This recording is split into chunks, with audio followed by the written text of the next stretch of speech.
Well, one of the people that came along here today for the 48th remembrance of the Summerland victims is Lynn.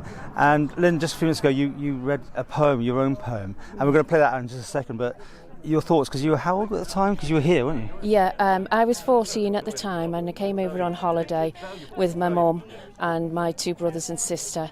And me and my brother Tom were in Summerland on the night of the fire.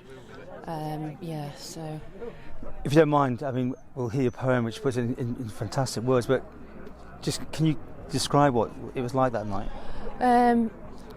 It was just, I mean, as I said in the poem, we were just having such a good time. We stayed in a hotel, I think it was called Stanley House on the promenade there, and it was the first time I'd ever been on holiday, and coming to the Isle of Man in 1973 would be like going abroad now. Yeah. And Summerland was the place to be. We went every day because there was so much for us to do, and it was just such good fun. But when it started to happen, I mean, obviously we were only young teenagers, we didn't realise the enormity of it all, we were just having fun and a good time. And then when we sensed the panic and then the shouting and the screaming and realised what was going on, as I say, I got hold of Tom's hand, but with the pressure of trying to get out, it was horrendous. We tried to go through the side exit door, but it was locked and we couldn't get out that way. But we did get mulled along and pushed along by everyone. It was just, and I did see some of those horrible sights of people. Yeah, I can't really say too much now. Don't want to say. Yeah. Well, let's just play out your poem and just watch this. It's amazing. Summerland, me and our Tom. Oh, what a great holiday we were having, such a lovely time. What happened next was surely a crime. I remember the panic, the noise and the smell.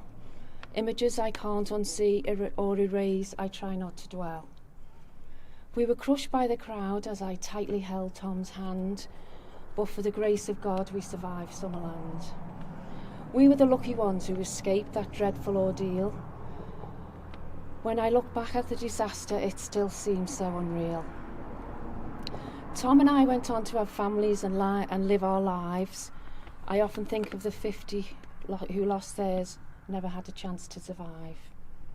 Remembering that day seems so vivid, no time has elapsed. The memories of that night are etched on my mind and will forever last. Life is very precious, can slip through our hands like sand. I know how lucky and blessed I am to have survived Summerland. Thank you. Amazing. So, I mean, Lynn, you talked there about your brother Tom as well. Yeah. So the two of you were together, did you? Yeah. You didn't lose sight of each other, you grabbed hold of each other? No, yeah, we were together. There's only 12 months between us. We're both September babies and we're one of a family of 9 children. We've got a big family. But it was us 4 younger ones that came over with the holiday. Sadly, our dad had passed away a month or so before, and then the family paid for us to come to the Isle of Man for a holiday.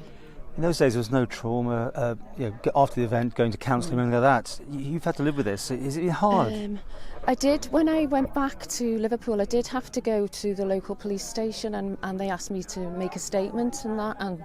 But then I just went back to school and just carried on as normal. And it was like no one said anything, and that was it. You just got on with it. So. And since then, you've moved to the Isle of Man. This is where you are now. We moved here in 1980, and it's the best move we ever made. We just absolutely love the Isle of Man. Brought my family up here, and I couldn't wish to live in a better place. There were some harsh words there said, though, in the main speech, wasn't there, about the lack of moving on with this thing. What's your thoughts? I don't know, really. I don't know what to say. A memorial, I mean, that's the thing. Yeah, I think what Tina's done has been, it's been really good, and yeah, it should be a fitting place to put a memorial for the people.